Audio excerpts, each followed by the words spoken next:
Thank you so much for joining us on today's bulletin. Welcome to Agri News. I'm Esther Gishuki. On today's top story, police have nabbed sandalwood worth 2.5 million shillings being transported from Samburu East to Laikipia town. Confirming the incident, Samburu County Commissioner John Korir issued a stern warning to illegal loggers who he now says are using creative ways to evade surveillance from the government, saying their days are numbered. Korir also urged the locals to protect the forest in the region from destruction of rare species of trees in order to secure a future for the coming generations.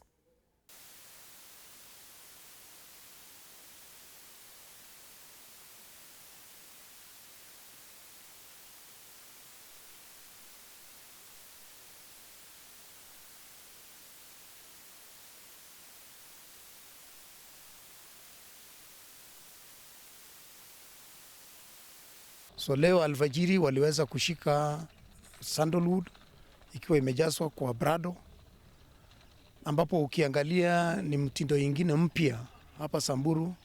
Hapo huko mbeleni wamekuwa kisafirisha na lori, lakini labda wamekundua kwamba ni rahisi kwa kundua ikiwa wanaenda njia hiyo, wakabuni sasa njia ingine ya kuweza kutembea na prado, wakifikiria kwamba labda haitakuwa inaonekana kwa urahisi.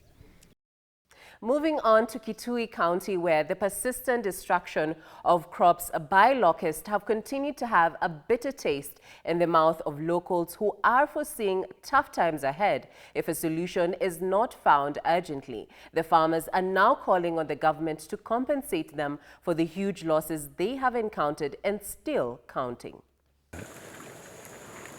It's been a week since a swarm of locusts invaded farms in Kitui County, leaving behind a trail of destruction as they feed on crops in farms as agonizing locals count their losses by the minute.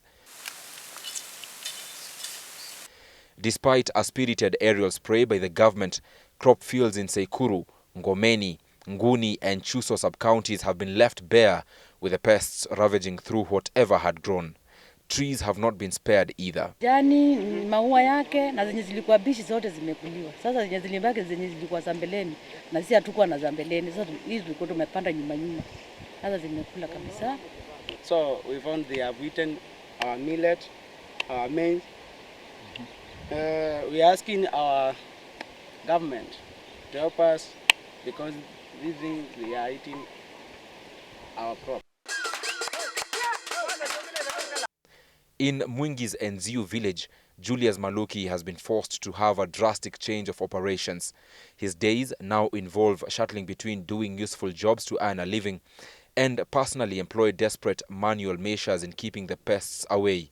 Sadly, his efforts oftentimes end in futility. From morning, we have worked very early in the morning, trying to chase them away.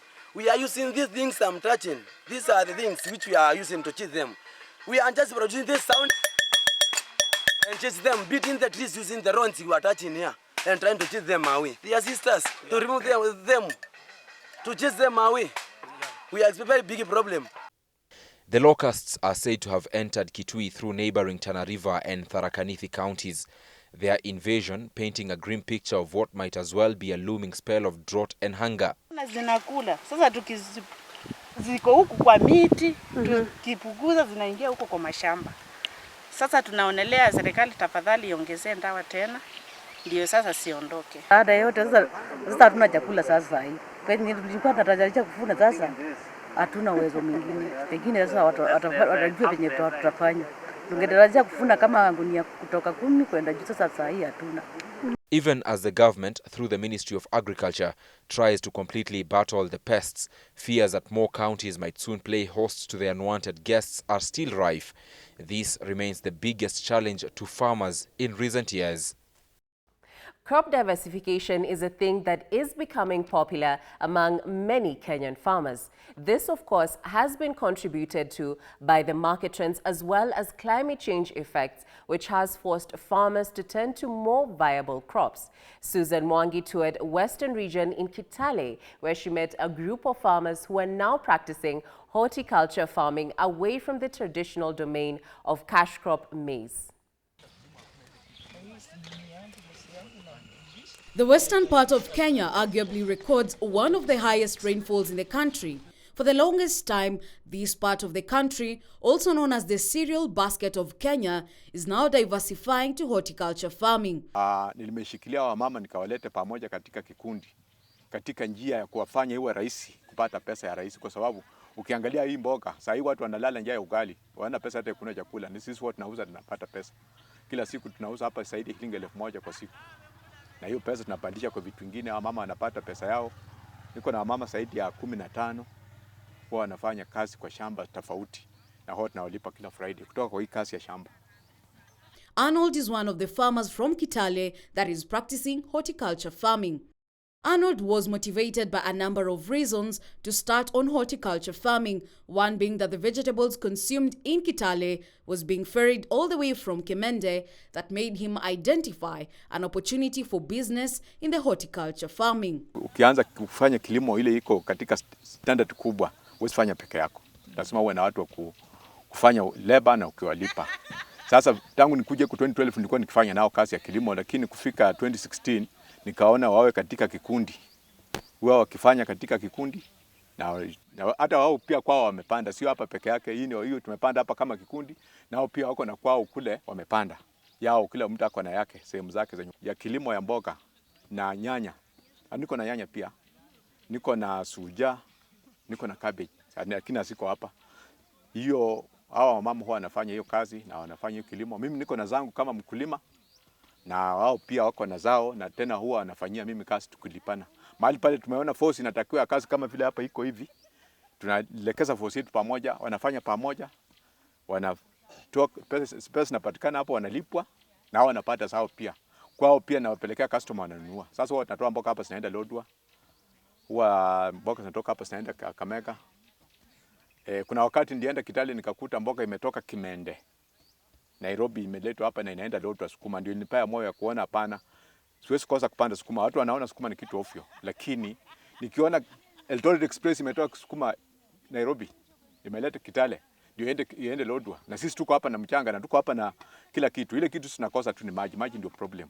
Arnold has brought together a group of women with whom he works with. The group is dubbed Ndalu Green Women Farming Group. Through this coalition, many of them are earning a living and are able to feed their families. Kitale, being a region where a majority are still practicing maize farming, has placed this farm group in an advantageous position as their produce, which includes kales and spinach, are in high demand. Kila siku tunauza hapa zaidi shilingi 1000 kwa siku. Na hiyo pesa tunapandisha kwa vitu vingine, au mama wanapata pesa yao. Niko na mama zaidi ya 15 wao wanafanya kazi kwa shamba tofauti, na hao tunawalipa kila Friday kutoka kwa hii kazi ya shamba.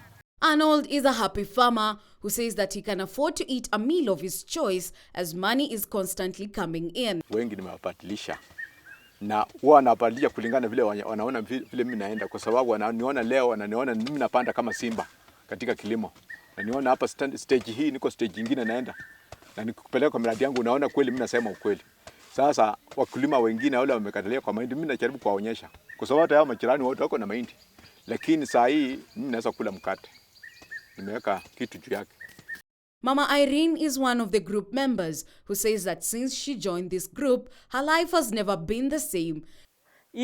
Hii kikundi tulianzisha mwaka jana, na vile tulianzisha mwaka jana tumeendelea sana sana. Na mimi mwenyewe ni mama kiongozi. I'm a village elder. I'm a community health volunteer.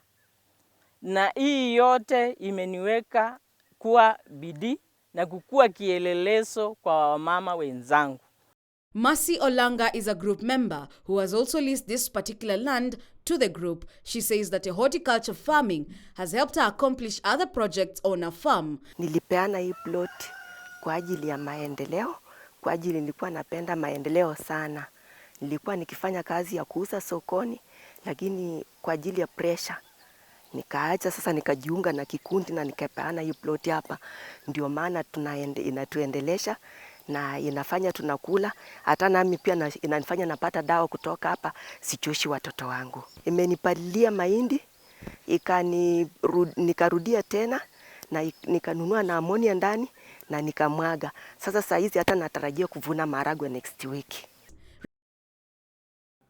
Heading on to Busia County, where the government of Kenya has re-energized its efforts to eradicate tsetse flies in the country in a bid to avert human and animal trypanosomiasis infections. Speaking in Obekai village, Tsetse sub-county, during the spraying and screening of animals and human beings respectively, the chairman of Kenya's tsetse fly and trypanosomiasis eradication council said the government of Kenya, through the Ministry of Agriculture, is determined to completely wipe out tsetse flies in the country. The chairman said both Tsetse South and North sub-counties are heavily infested with trypanosomiasis, causing tsetse flies, adding that the first case of human infection was diagnosed in Tsetse South more than 10 years ago, where the victim was treated at a Lupe hospital and got well.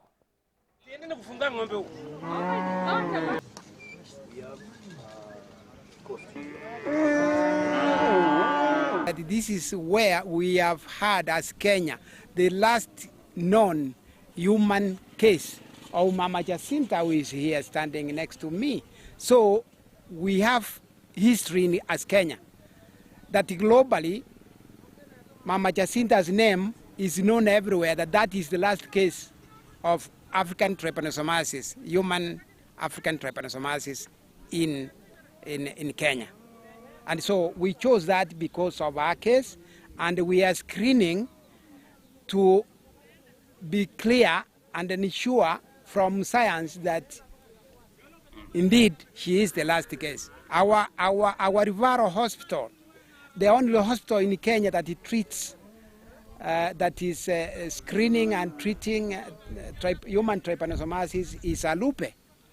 And so it is based here. So the choice of Busia has many factors, has many reasons. We want to change this place from where people suffer trypanosomiasis, where livestock die from trypanosomiasis, to where we shall be keeping cattle. And so we encourage people to go into livestock farming because we are getting rid of this menace of tsetse fly. We are looking forward to a structured partnership between the Kenya Tsetse Council and the county government, and push forward to ensure that we are able to manage this menace from the Kenyan territory. Kenya is being listed by World Health Organization to be free of human trypanosomiasis, sleeping sickness. And we are working in screening to ensure that indeed, as we get listed by WHO, that we are free. We want to ensure we are indeed free so that the information being recorded globally will be a truth, and we keep Kenya free of this menace. And so we are very happy that through Kentech and the county government, we have come to ensure that zero presence of trypanosomiasis in human beings is maintained, and more so in an area where Busia County is located. If every place is free from tsetse, then our farmers can be able to rear livestock for dairy farming. They can do dairy farming. And also our farmers can be free from sleeping sickness, which is a very bad disease globally. Kama county government ya Busia, tungependa kuhimiza ya kwamba tufanye hii mambo ya screening na awareness Busia kwa jumla.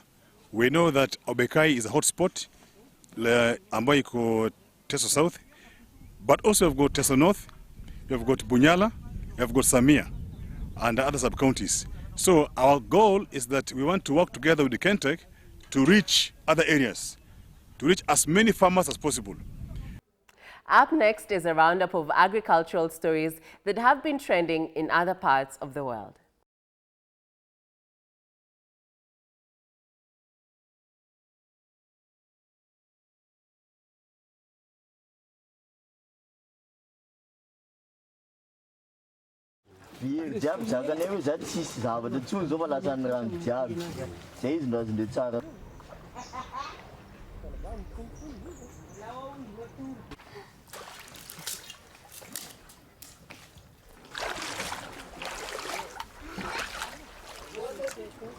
I need food for my children and for me. My children don't have any clothes. We have nothing to wear. I've had to borrow this.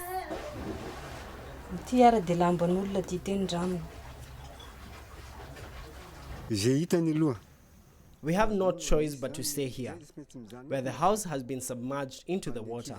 Only the women and the children go to the shelter. At night, we sleep here. There are thieves. They come by canoe. They take everything they see that can be sold.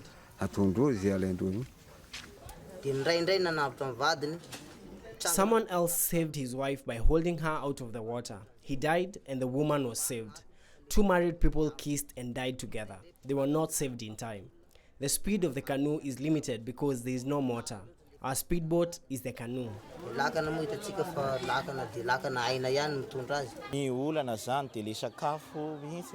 The problem is the food. There isn't enough because their houses have been damaged. The food and everything else is in the water. They left everything behind. The main thing is to survive. Now, we have launched an appeal on television and with donors.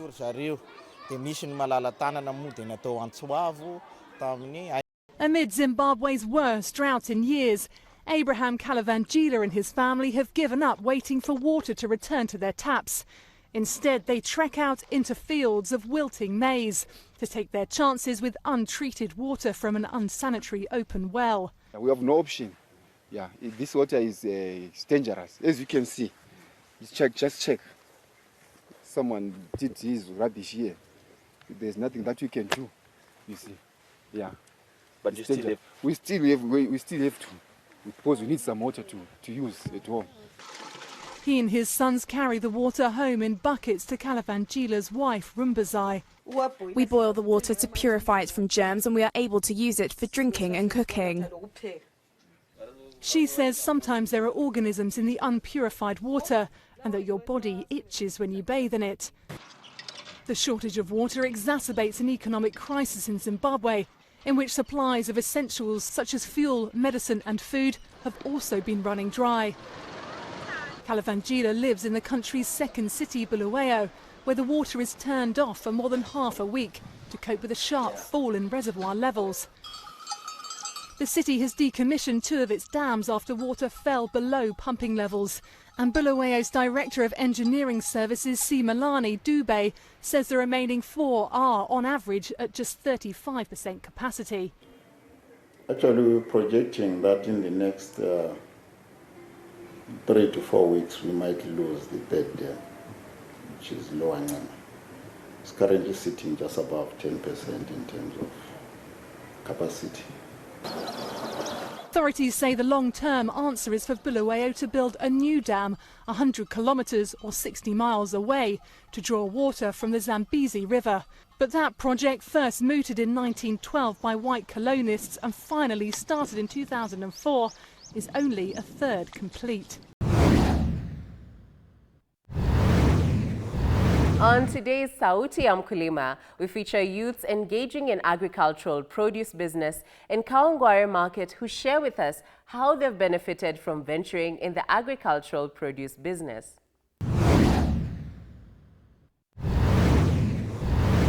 Biashara ni poa, at least unalanigi time, unajicommit, yani lazima ujicommit wewe mwenyewe, ujitolee. Alafu biashara ikiwa yako, challenges wewe mwenyewe unazifacing. Ndio hata ukiandika kazi ya mtu, unajua kazi ya mtu ni poa, yani unaiangalia tu kama yako. Yani ni poa kufanya ukulima juu utakosa kitu yani. Na ni mapato ya kila siku. Hii kazi iko na pesa poa. Mtu achoki. Ni kazi mzuri. Kazi ya kujiajiri tu pekee. Imenisaidia, nimenunua kasamba mahali fulani hivyo. Watoto bado nasomesha. Hatukosagi chakula hivyo. So hapa ndio tunapata chakula, tunapata rent, tunapata school fees na mambo zingine za kibinafsi.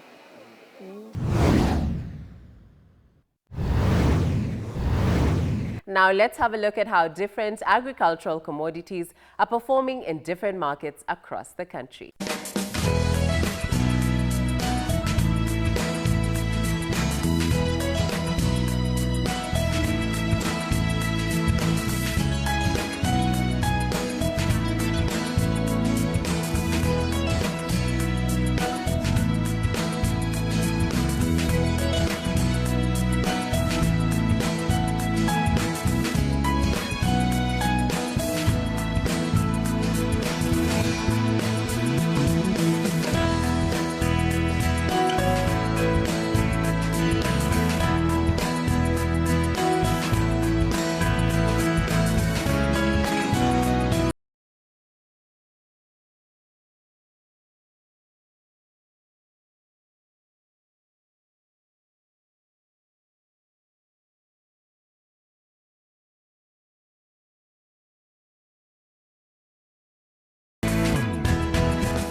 Now, it's just about that time when we sample feedback from you, and we'll start off. The first one says, Dear Sir or Madam, as I was watching Farmers TV, I feel I'm interested with agribusiness, but don't know how to go about it. Thank you so much. Unfortunately, you did not let us know your name or which county you are watching us from. But what I would advise you to do is to first identify the kind of agribusiness venture that is suitable for your location. That is from soils and climate, and also do a thorough research and visit your local agricultural extension officer for much more information. Start small and grow big.